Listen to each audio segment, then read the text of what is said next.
Magandang umaga sa lahat. Ngayong umaga ay babasahin po natin ang ikalawang kabanata ng Esther at ang magbabahagi ng salita ay si Pastor HK.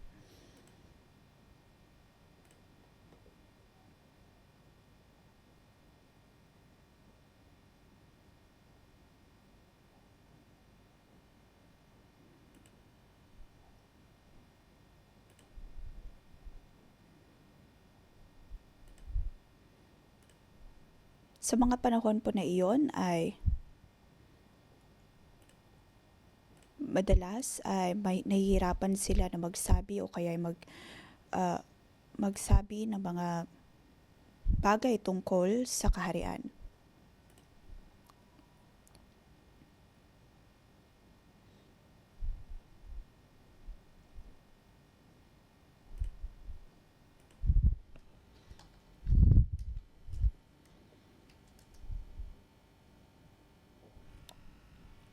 Mayroong pagkakaiba sa paraan nila ng pakikitungo sa mga problema o kaya mga kaganapan sa politika.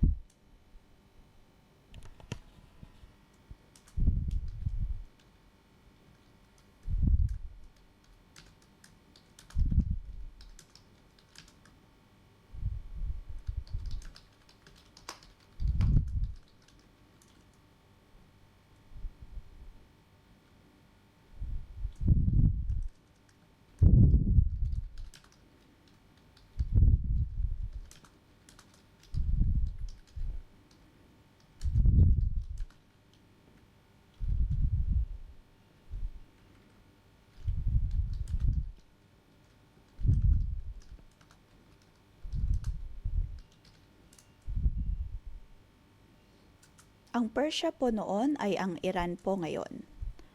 At sa Iran ay mayroon pong iba't ibang mga level ng ekspresyon tungkol sa kaganapan ng bansa.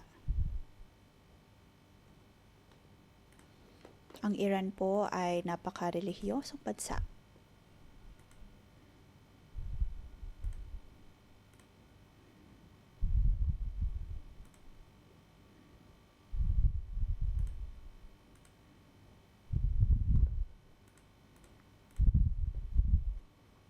Ngunit hindi po ibig sabihin nito na wala nang ibang makapagsasalita lalo na sa bansang iyon. Kung titingnan po natin sa YouTube ay madami po tayo makikita.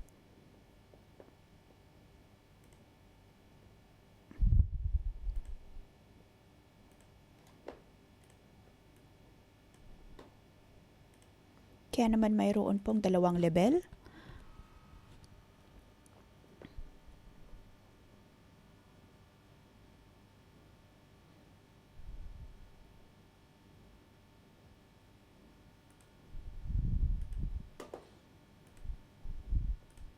At kahit na sa publiko ay para bang walang negatibong komento mula sa mga tao.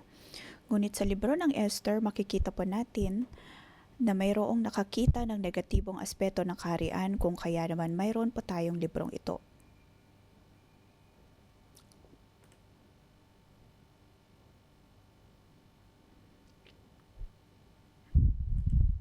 At ngayong umaga nga, bibigyan po natin ang kabanatang ito ng pamagat, ang hindi nakikitang kamay ng Diyos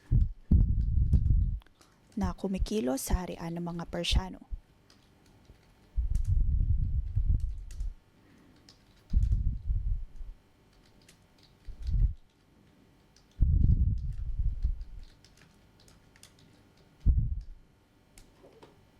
Naroon ang probisyon ng Diyos.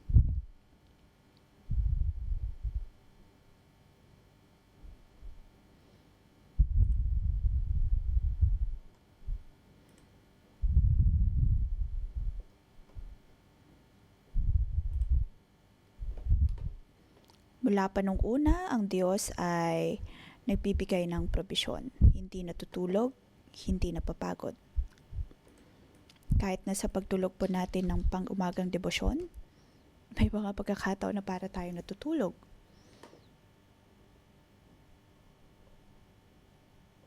Ngunit kung babalikan po natin ang mga panahon noon, kung Titignan po natin kahit na ang nangyaring sunog sa typo, maaring hindi po natin nakikita ang pagkilos ng Diyos o kaya ang paggawa ng Diyos, ngunit naroon ang kanyang pagkilos. Ang Diyos ay laging naroon na nakatingin po sa atin. Ito po ang ating paniniwala at ito ay napakahalaga.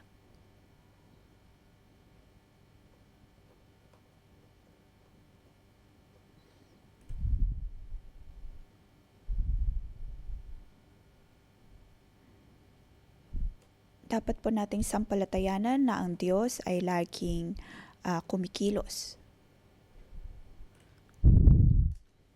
Ngayon, balikan po natin ang kabanatang ito.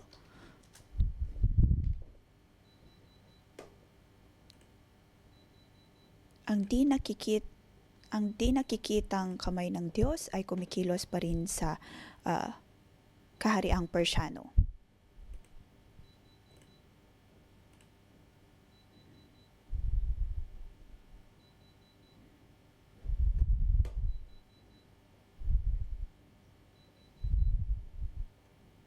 Sa palasyo, si Esther ay pinili upang magtungo sa palasyo.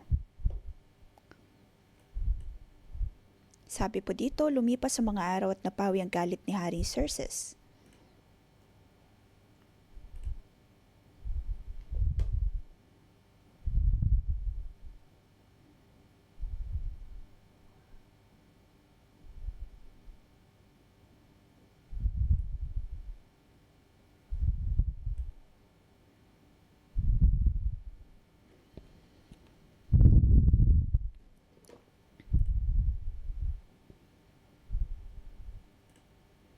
Katulad ng sa verse 1 at 3.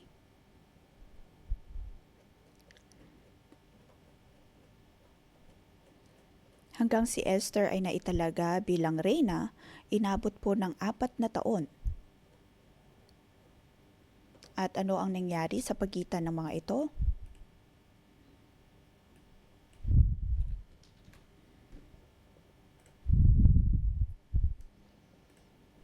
Ang lahat po ng ito ay napaka-critical na mga nabanggit ang pagkakaroon ng napaka-critical na mga laban.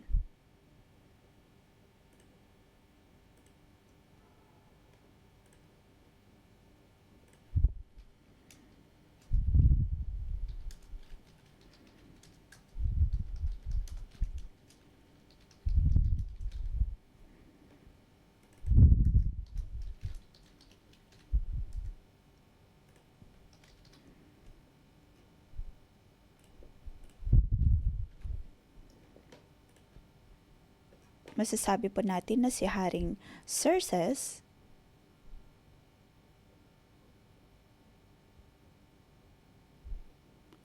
siya ay kilalang hari sa Persia.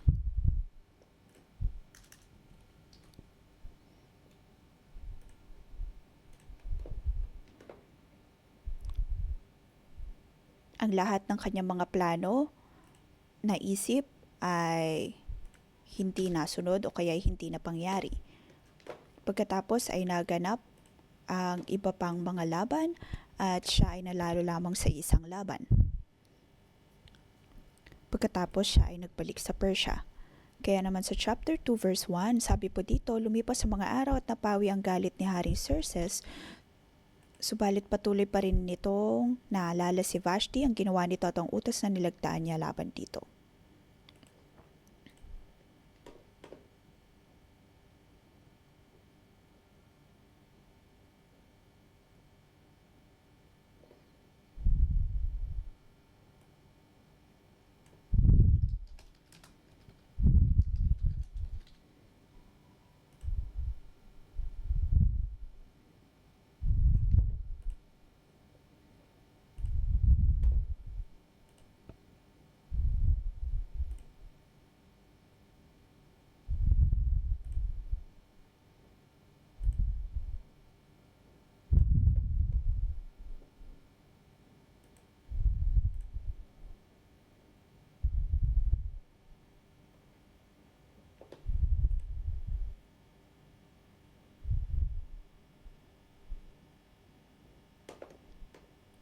Ang lahat po ng mababasa natin ay dapat natin tignan sa perspektibo ng historya, kasaysayan.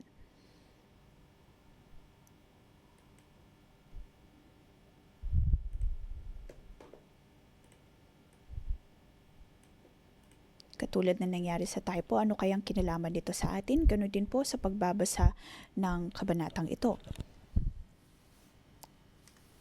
Napakahirap na basahin ito ng ayon sa malawak na perspektibo.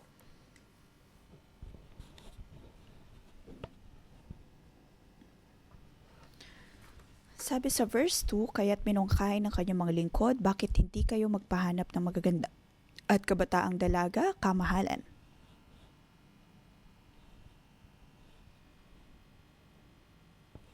Pumili kayo ng mga tauhan sa bawat lalawigan para humanap ng magandang dalaga sa kanilang lugar at dalhin sa inyong harem sa lungsod ng Susa.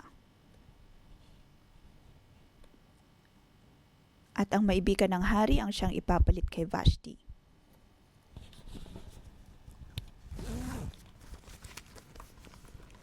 At nabanggit din po ang pangalan ni Mordecai.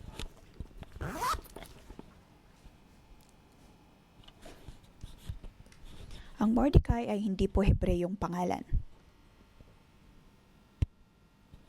Sa Persia at Babylon, sa lahat ng mga Diyos-Diyosa ng Persia at Babylon, mayroon po silang Diyos-Diyosa na pangalan ay Aduk. At ang Aduk na ito ay ang Diyos ng mga digmaan. Maging si Daniel at ang kanyang mga kaibigan ay mayroon pong pangalang Babylonia.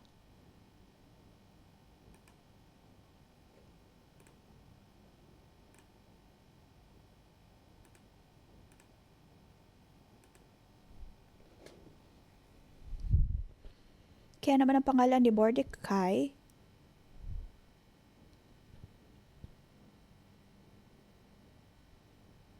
ay mayroong kakaibang pangalan.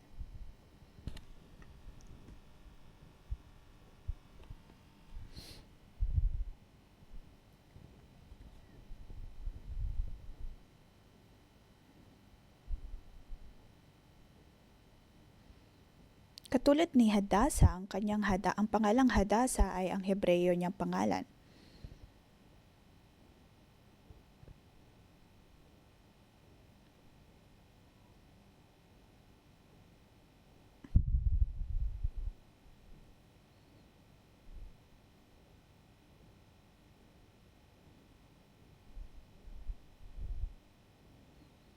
Pagkatapos na ipangalan sa kanya ang Ishtar,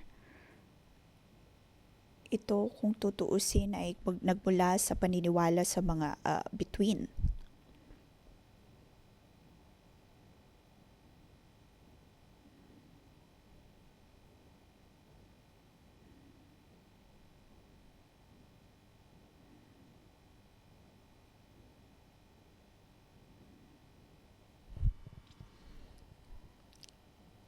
Kahit na po sa panahon natin ngayon, pagdating sa mga Ingles, ay madami pong mga pangalan ang nagmula sa astrolohiya katulad ng Stella. Nagmula din po iyon sa salitang Ishtar.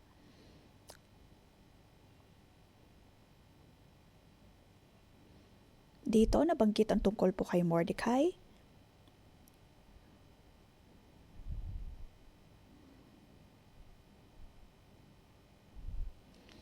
Sabi dito, siya ay anak ni Jair at apo ni Shimei na anak naman ni Kish.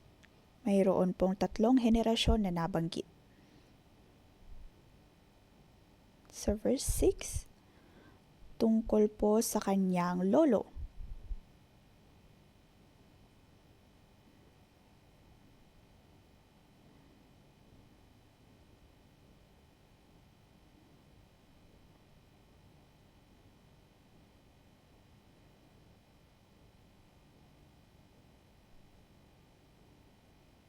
Mapapansin po natin dito na ang edad ni Mordecai ay hindi pa siya ganun kabata.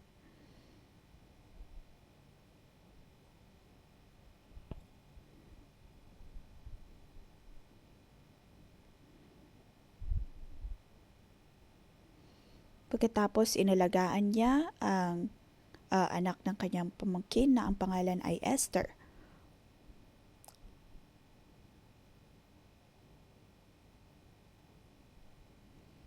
Sa verse 8, bilang tugon sa utos ng hari tungkol sa paghahanap ng magandang dalaga sa buong kaharian, napasama si Esther sa maraming dalagang tinipon sa palasyo na sa pamamahala ni Hegai na tagapangasiwa sa harem. Maring nung una si Hadasa ay parang small potato lamang, walang nakakakilala sa kanya.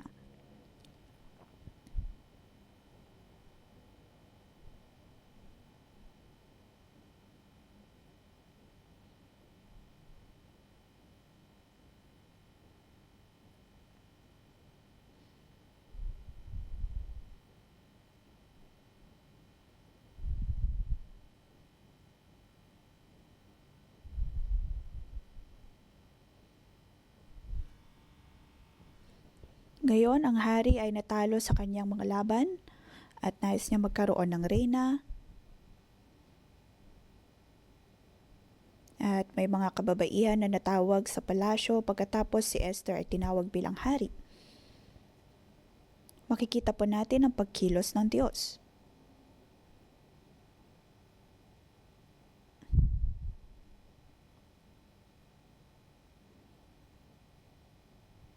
Si Hadasa, bata pa lamang, ay tinawag na siya sa palasyo. Maaring ito po ay hindi ganun kasaya dahil kung iisipin po natin, paano na lamang kung ang iyong sariling anak ay mapapatawag sa palasyo? Pagkatapos ay gagawing hari. Ano na lang ang kaniyang pakiramdam?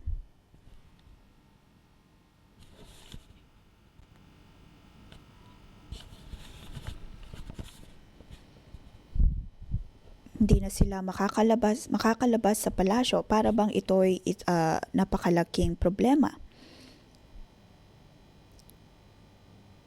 Ngunit sa lahat po ng mga insidenteng ito, andiyon ang Diyos na patuloy na naghahanda. At gagamitin po natin ang salitang probisyon. Ang Diyos ay patuloy na nakatingin.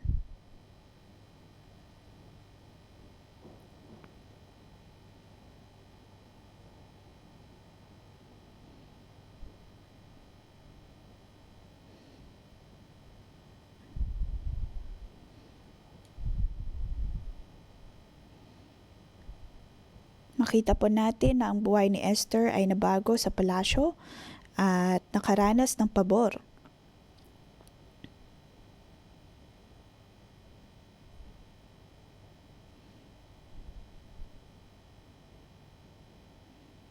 At sa mga panahon na yon, si Mordecai ay pabalik-balik sa mga lugar na yon.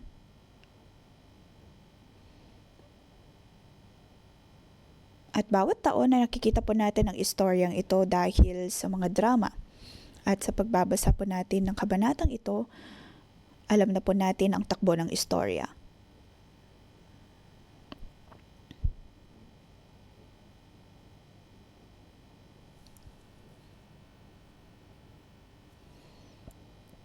Naalala ko pa nung una akong dumating sa Season 1, iyon din ang unang pagkakataon na nakita ko ang tungkol sa musical ng Esther.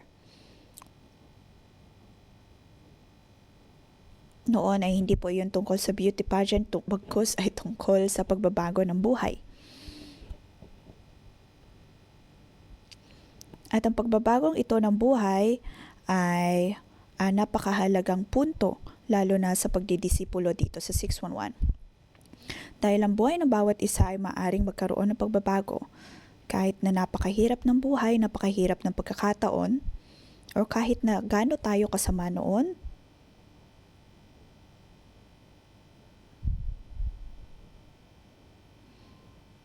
o kahit na gaano pa nakatali sa adiksyon ng ating buhay, kaya tayong tulungan ng Diyos.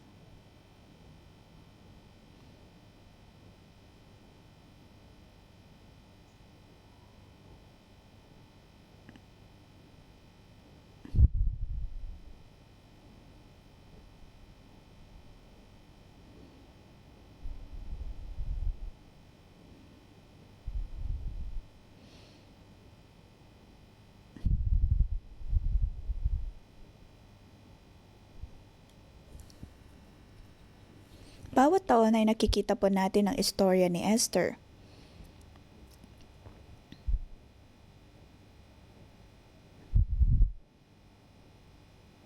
Ito ay upang mabago din o kaya makita din po natin ang kalwalhatian ng Diyos. Mabigyan tayo ng pag-asa na kahit anumang problema na mayroon tayo, sitwasyon na mayroon tayo, naroon ng Diyos na magpapabago ng ating buhay.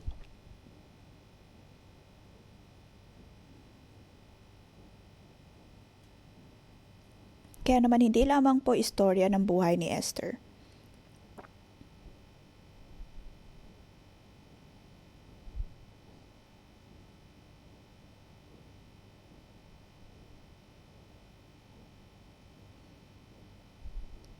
Ang atin pong ugnayan sa Diyos ay maaari ding magbago. Ngayon tignan po natin ang PowerPoint. Dahil si Esther ay nabigyang pabor kung kaya naman siya ang naging reyna.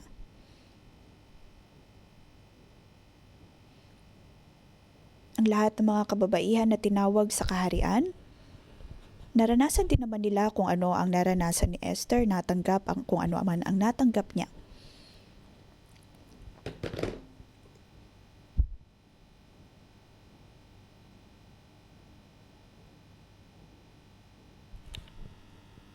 Ang bawat isa ay mayroong pagkakataon.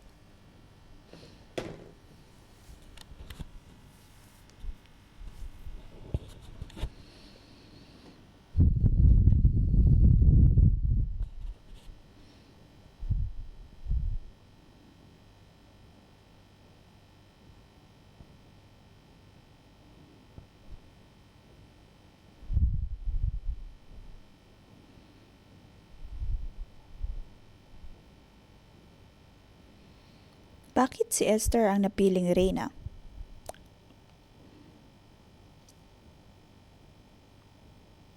Siya ay nakatanggap ng napakalaking pabor. Maaari po natin siya sa atin ang ating mga buhay. Sa tingin po ba natin tayo din ay nakakaranas ng ganitong pabor?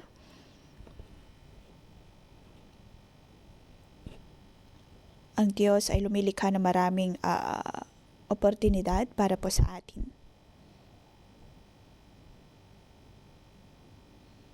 Sa paningin ng Diyos,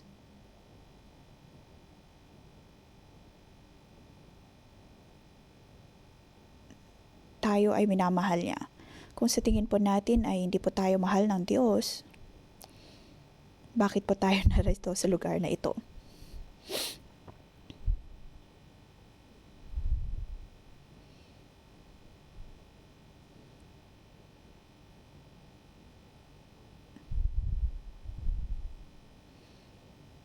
Mahal na mahal po ng Diyos ang bawat isa po sa atin.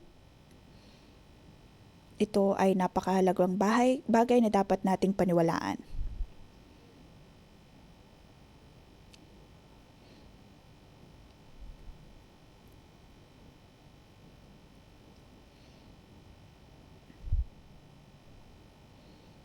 May mga pagkakataon na tayo mismo ang hindi nagmamahal sa ating sarili.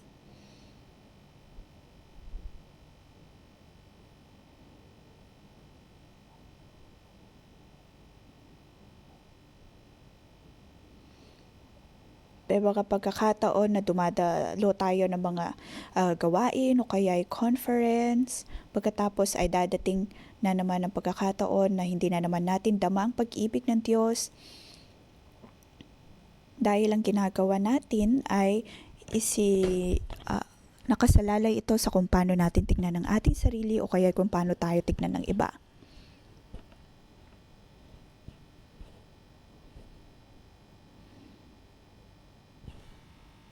Ngunit ang pagkilala sa Diyos, ang pagtanggap sa Diyos ay dahil ramdam po natin ang kanyang pag-ibig.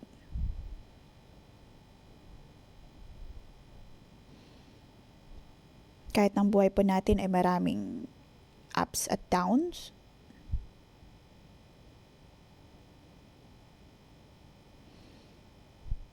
dapat po natin pa ring tandaan na naroon ang Diyos.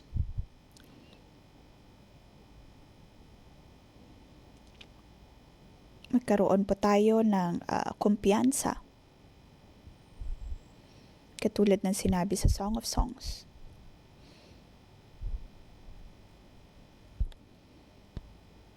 Kahit na siya ay may team, ngunit siya ay minamahal ng Diyos.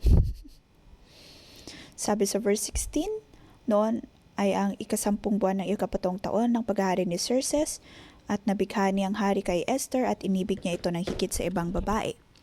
Kinoronahan siya at ginawang reyna kapalit ni Vashti. Pagkatapos ay nagdaos ng malaking handaan ng hari upang parangalan si Esther. Makikita po natin dito ang pagkilos ng Diyos.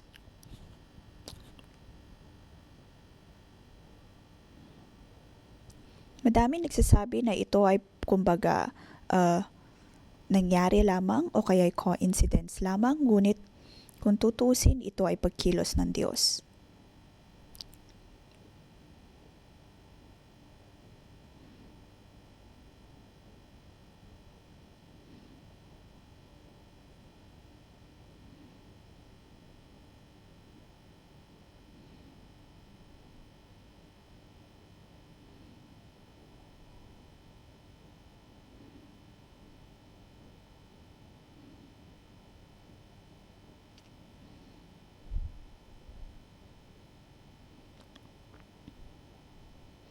Walang basta-basta lamang nangyayari ng walang dahilan. Ang lahat ay nasa pagpili o kaya ay nasa kalooban ng Diyos na maaring higit pa sa pinaplano ng tao.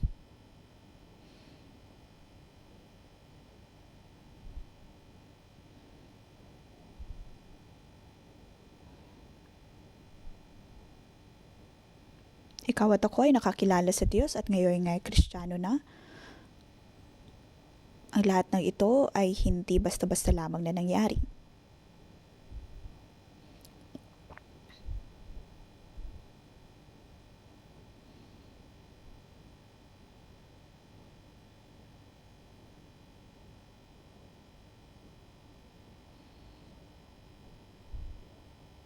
Tayo po ay nasa 611 dahil tayo ay pinili ng Diyos.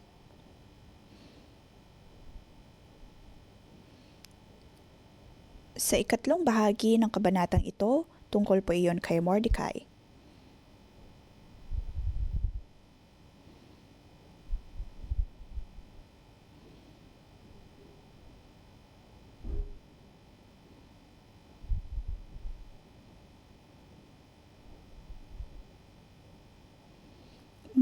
Nabanggit na mayroong gustong pumatay kay Haring Xerxes.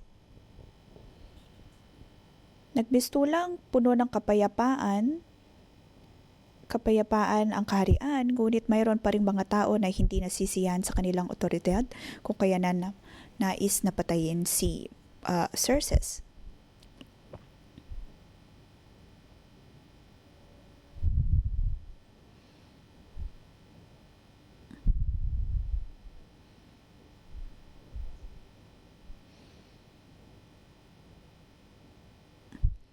Dahil sa posisyon na mayroon si Mordecai, hindi niya malapitan agad ang hari kung kaya una niyang nilapitan si Esther. Pagkatapos ay naisulat nga ang kwentong ito sa kasaysayan ng Persia.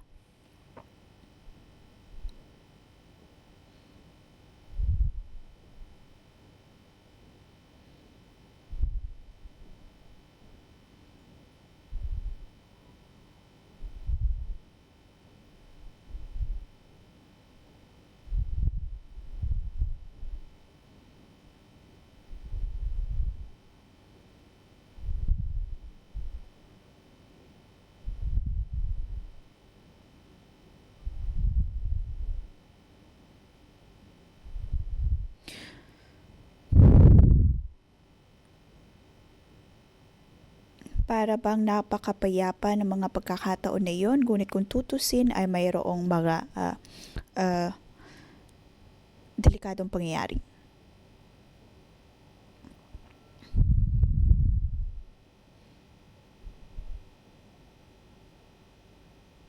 At ang lahat ay nasa kamay pa rin ng Diyos.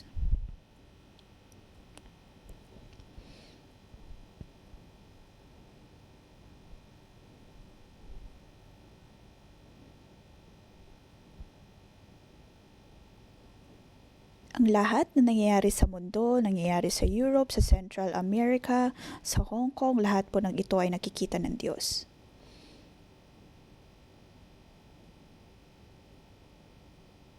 Maaaring may mga pagkakataon alam po natin na nangyayari ngunit wala po tayong pagbabagong magawa.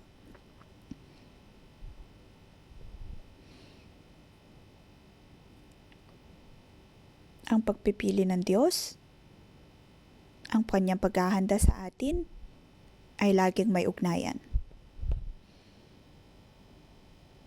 Ang lahat ay nasa kalooban ng Diyos. Atin pong purihin ang Panginoon.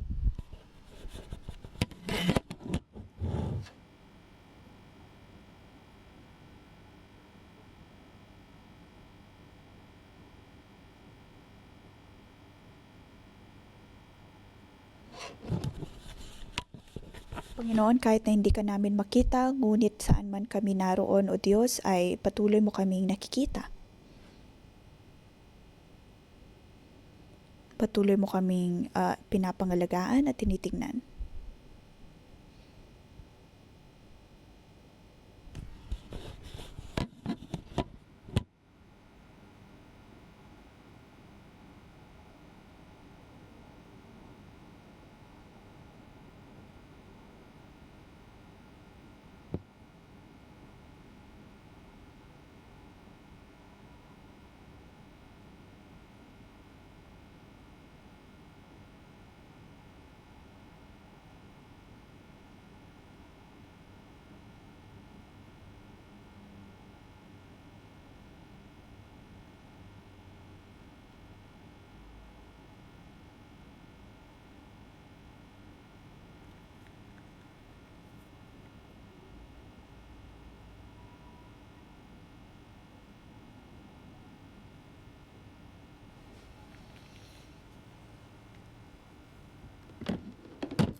Panginoon, kami ay iyong nilikha. Ang lahat ay hindi nangyayari ng basta-basta, bagkus ay lahat na sa iyong kalooban. Maraming salamat, O Diyos, sa pagbibigay sa amin ng pagkakataon na maranasan ka. Ngayon, tayo po ay maupo.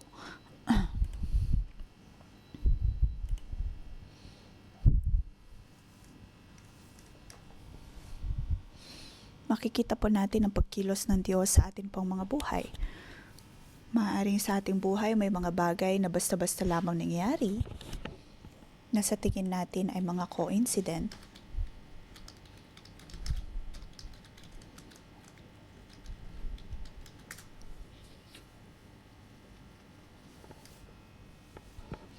Halimbawa po sa akin, sa pinakamababang parte ng aking buhay, nagkataon na mayroon akong napanood na gospel TV show at doon ko tinanggap si Kristo. Maaari po natin pagbulay-bulayan ito at maaring ibahagi sa iba.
Tayo po ay manalangin. Diyos amang nasa langit, kami ay nagpapasalamat sa iyo.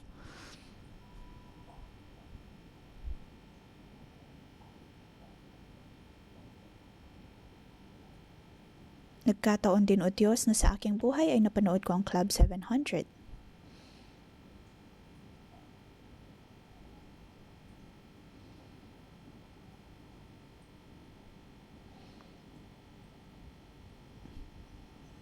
At nang matanggap ko ang iyong mga salita, O Diyos, ang panalangin, ay tinanggap din kita bilang aking Diyos at nakilala ka sa aking buhay. Ako ay nagpapasalamat sa iyo, Diyos.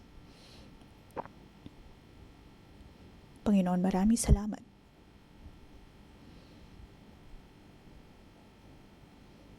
Nang ako ay nasa marketplace, natagpuan ko ang isang customer at nagbigay sa akin ng name tag na Amen Technologies.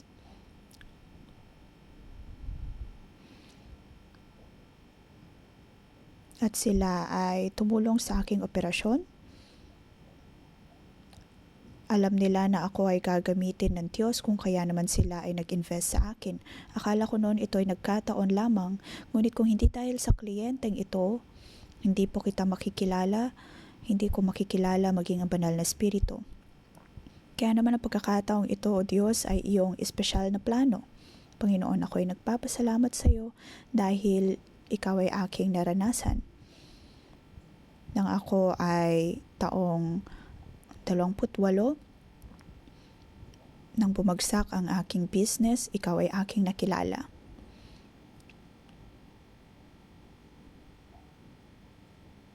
At nang sinabi ng TV host kung nais ba naming tumanggap ng kapayapaan, alam ko sa aking puso na nais ko iyon. Alam ko, O Diyos, na hindi ito basta-bastang pagkakataon, pagkus ay plano mo.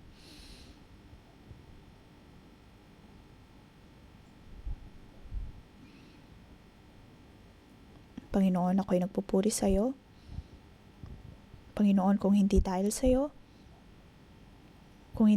iyo mga kamay, ang amin pong buhay, hindi kami narito. Panginoon, maraming salamat sa iyong habag at biyaya. Marami kang naisulat na mga awit, mga kwento, mga panalangin sa amin pong mga puso.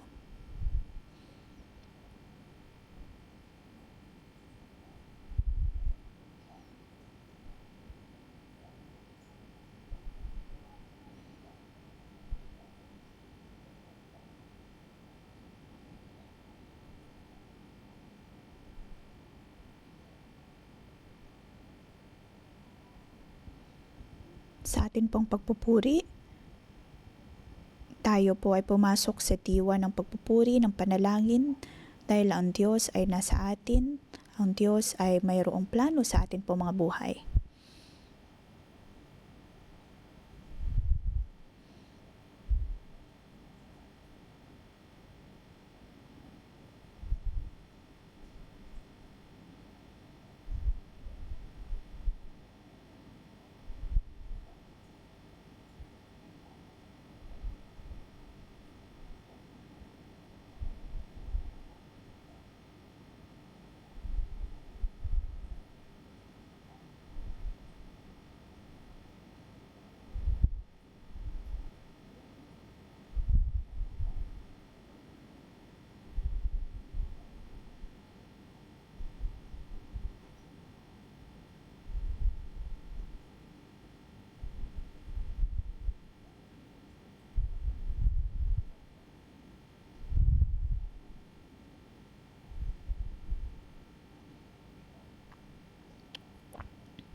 Panginoon, pinupuri ka namin magpakailanman.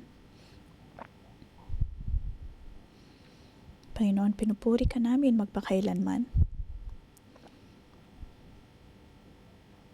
Sa amin pong mga buhay,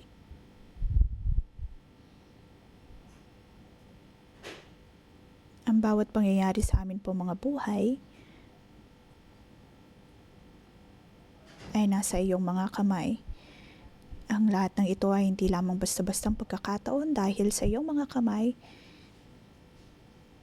naroon ang iyong kalooban at magandang plano para sa amin.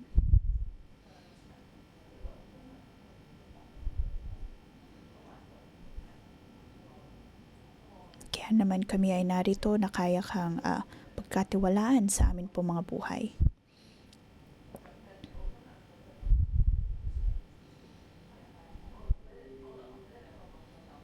Panginoon, pinupuri ka namin magpakailanman.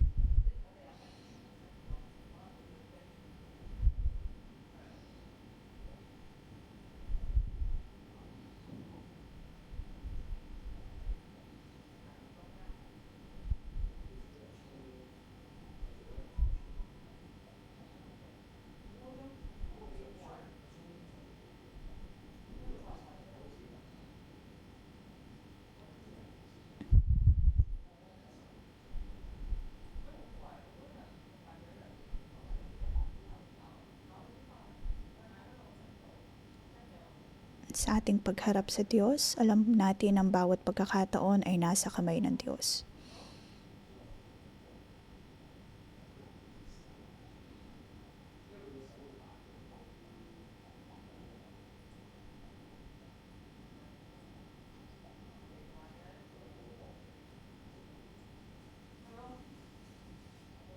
Panginoon, kami ay dumudulog sa iyo.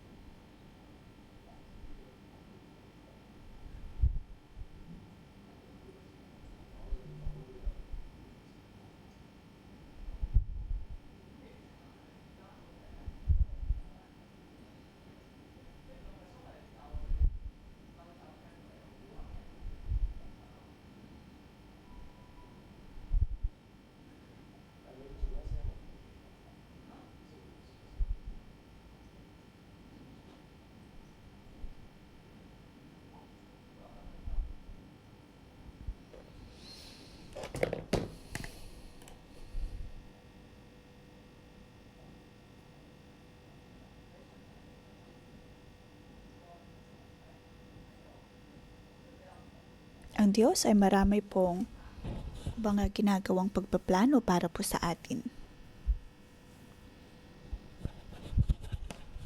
Maaring kalungkutan, takot, pagtago. Ako ay lumaki sa isang sirang pamilya. Pagkatapos sa marketplace, ako din ay nahirapan, ngunit sa aking paglilingkod sa Diyos, hanggang ngayon, nakikita ko ang pagkilos ng Diyos sa aking buhay. Nakikita ko ang Espiritu ng Diyos. Nakikita ko ang patuloy na pagkilos ng Diyos.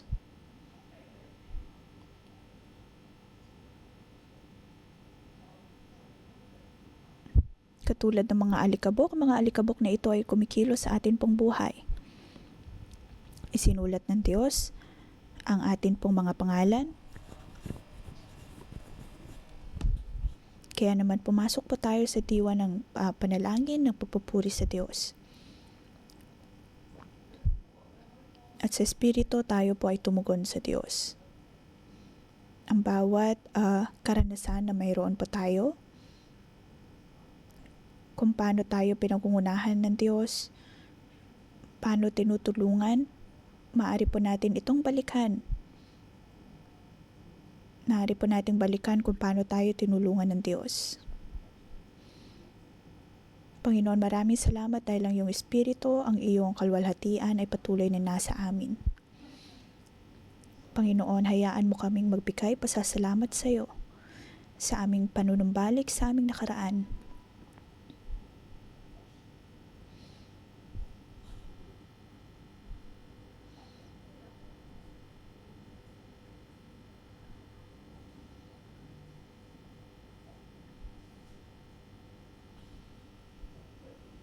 Banal na Espiritu, naway kumilos ka sa amin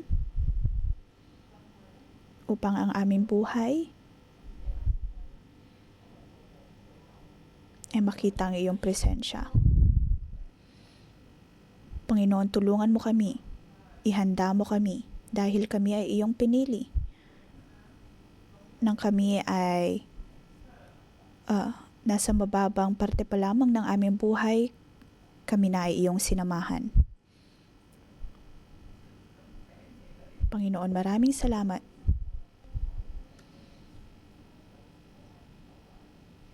Tayo po ay magpasalamat sa Diyos at mas lumalalim pa sa pananampalataya. Panginoon, ginawa mong makulay ang amin pong mga buhay.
Panginoon, tulungan mo kami na yakapin ang aming sarili kahit nasaan mang posisyon kami.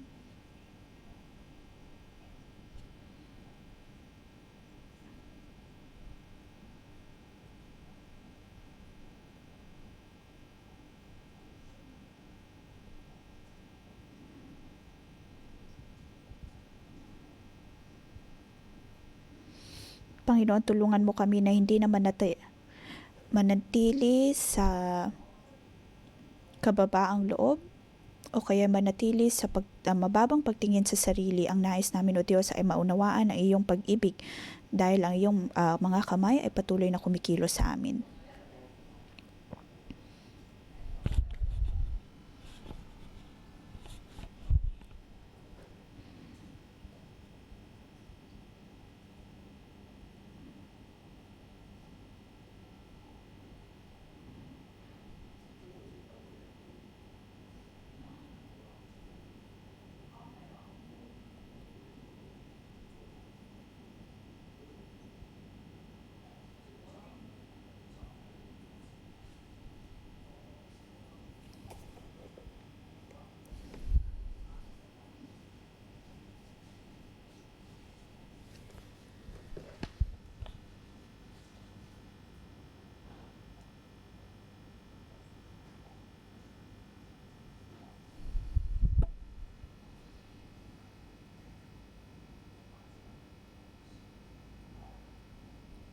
Si Haring Xerxes ay nabighani kay Esther at ginawa siyang reyna.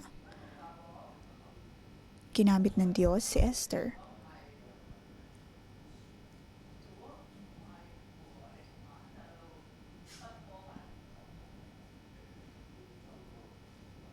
Ginamit din ng Diyos ang iba't ibang mga tao upang magbigay ng pabor at pag-ibig kay Esther.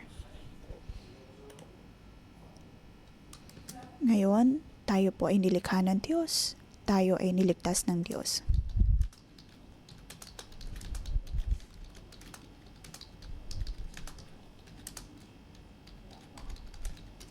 Pinili po ng Diyos ang bawat isa sa atin. Sinasabi ng Diyos sa kanyang mga anak, lalo na sa kanyang mga pinili, aking anak, ikaw ay aking minamahal at ako ay natutuwa sa iyo.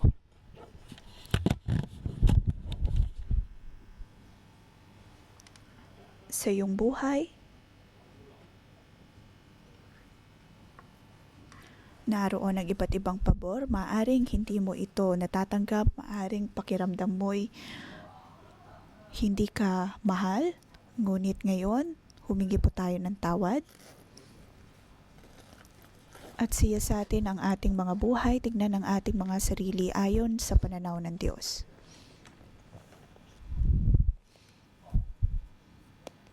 At balikan din kung ilang mga espesyal na pabor ang ating naranasan.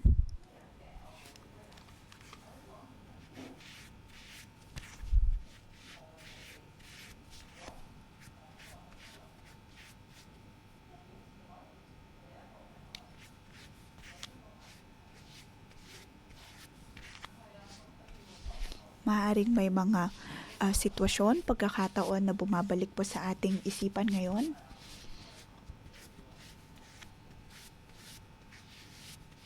Tayo ay magpasalamat sa Diyos dahil tayo ay kanyang mga anak at tayo ay kanyang pinili.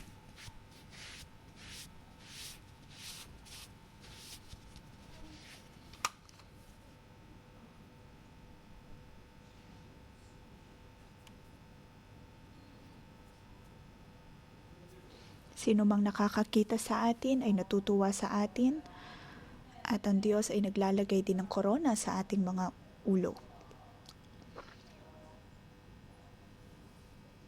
Sa Espiritu, maaari po nating ipanalangin ang ating mga sarili. Dahil tayo ay mayroong ganitong espesyal na pagkakakilanlan mula sa Panginoon.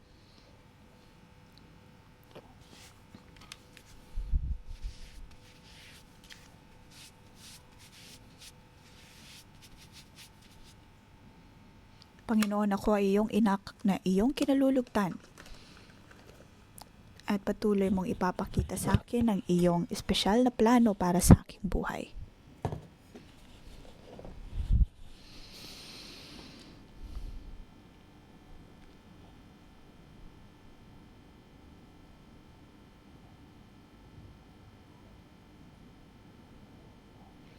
Ang hari ay nabighani kay Esther, higit pa sa ibang mga kababaihan.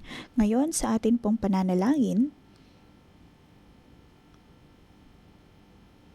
atin pong ipagpalagay na mayroong korona sa atin pong ulo. Gawin po natin ito. Nang iniligay ng hari ang korona sa ating ulo dahil tayo ay minamahal ng hari na ito. Pinili ng hari ito.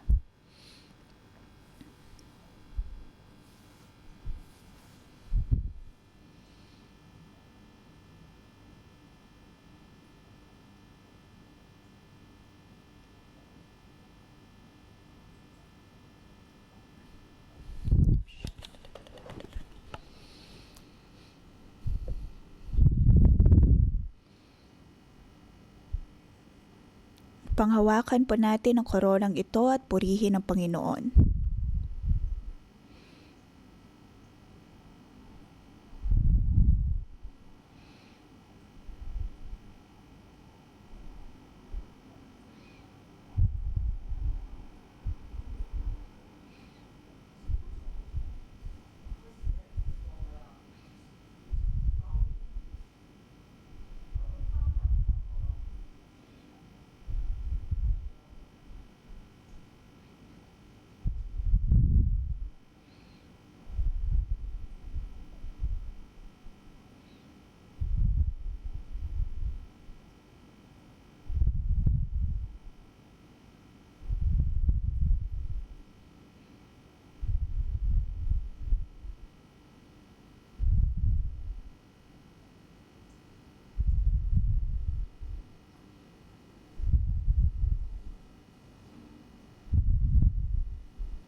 Sa Psalm chapter 8,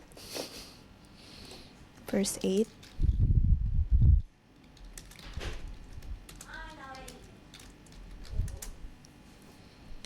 O Yahweh na aming Panginoon, sa buong mundo'y tunay kang dalikila.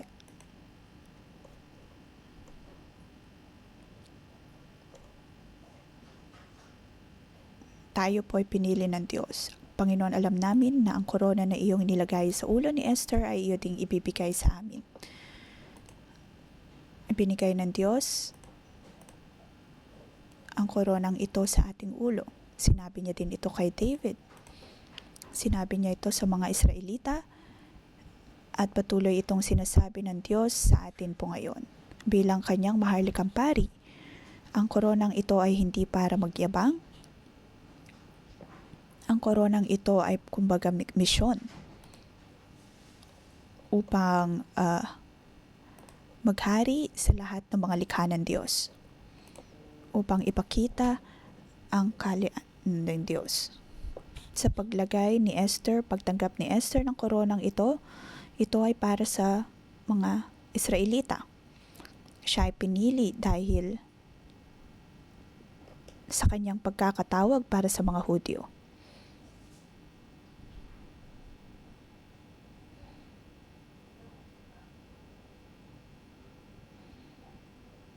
Huwag po natin kalimutan ang pabor ng Diyos. Ang koronang ito ay isang misyon.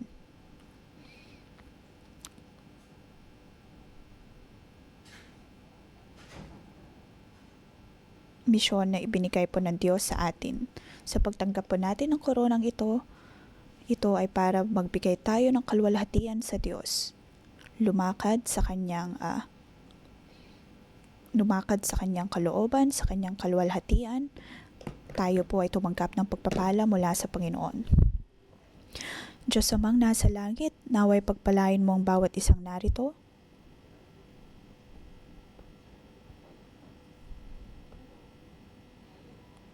Ang lahat ay mula sa Diyos, hindi basta-basta ang pagkakataon.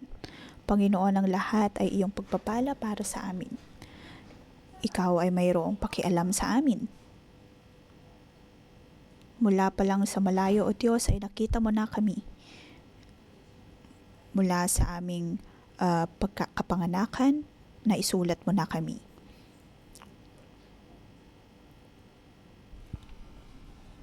Inihanda mo, O Diyos, ang maraming mabubuting bagay para sa amin. Mga kapatid, tanggapin po natin ito, huwag isawalang bahala at huwag ding tanggihan. Ang lahat ng ito ay mula sa plano ng Diyos. Tayo po ay kanyang pinili, hindi dahil sa kung gaano tayo kagaling, gaano tayo kabuti. Pagkus ito po ay pag-ibig ng Diyos at pagpili ng Diyos. Tayo po ay minamahal ng Panginoon. At hayaan na tayo po ay tumanggap ng may pasasalamat.